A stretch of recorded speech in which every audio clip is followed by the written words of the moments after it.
حضرت ابن عمر رضی اللہ عنہ سے روایت ہے کہ ایک دفعہ حضرت عمر رضی اللہ عنہ نے حضرت علی رضی اللہ عنہ سے پوچھا، میں آپ سے 3 سوال کرتا ہوں، اگر آپ کو جوابات معلوم ہوں تو بتائیے۔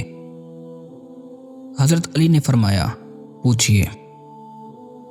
حضرت عمر نے فرمایا، کسی کو کسی سے محبت ہوتی ہے حالانکہ وہ اس کا کوئی سلوک نہیں دیکھتا، اور کسی کو کسی سے عداوت ہوتی ہے حالانکہ اس نے اس سے کوئی برائی نہیں دیکھی۔ حضرت علی نے فرمایا کہ روحیں جمع شدہ لشکر ہیں اور فضا میں ملتی جلتی ہیں، پھر جن روحوں میں تعارف ہو جاتا ہے ان میں محبت ہو جاتی ہے، اور جن میں اجنبیت رہتی ہے ان میں دنیا میں بھی اجنبیت ہی رہتی ہے۔ حضرت عمر نے فرمایا، دوسری بات یہ کہ انسان بات کرتا کرتا کوئی بات بھول جاتا ہے،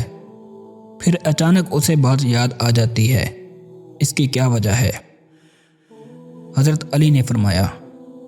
ہر دل کے لیے بادل کی طرح بادل ہوتے ہیں، پھر جیسے چاند پر بادل چھا کر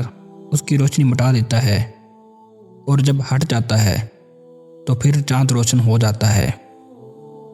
اسی طرح انسان کے ذہن پر اثناء گفتگو میں بادل چھا جاتا ہے اور وہ بات بھول جاتا ہے، اور جب ہٹ جاتا ہے تو اسے وہ بات یاد آ جاتی ہے۔ حضرت عمر نے فرمایا، تیسری بات یہ کہ انسان خواب دیکھتا ہے، پھر کوئی خواب تو سچا ہوتا ہے اور کوئی جھوٹا، اس کی کیا وجہ ہے؟ حضرت علی نے فرمایا، جب انسان گہری نیند سو جاتا ہے تو اس کی روح عرش تک چڑھتی ہے، پھر جو عرش کے ورے بیدار نہیں ہوتا اور کچھ خواب میں دیکھتا ہے تو اس کا خواب سچا ہوتا ہے ورنہ جھوٹا۔ حضرت علی نے یہ بھی فرمایا کہ جن روحوں کو نیند میں چڑھایا جاتا ہے وہ جو کچھ آسمان میں دیکھ آتی ہیں وہ باتیں ٹھیک ہوتی ہیں، پھر جب وہ اپنے جسموں کی طرف لوٹائی جاتی ہیں تو فضا میں انہیں شیطان مل جاتے ہیں اور ان کی جھوٹی باتیں بتا دیتے ہیں، ایسے خواب جھوٹے ہیں۔ حضرت عمر نے فرمایا، الحمدللہ، میں نے موت سے پہلے تینوں کا جواب پا لیا۔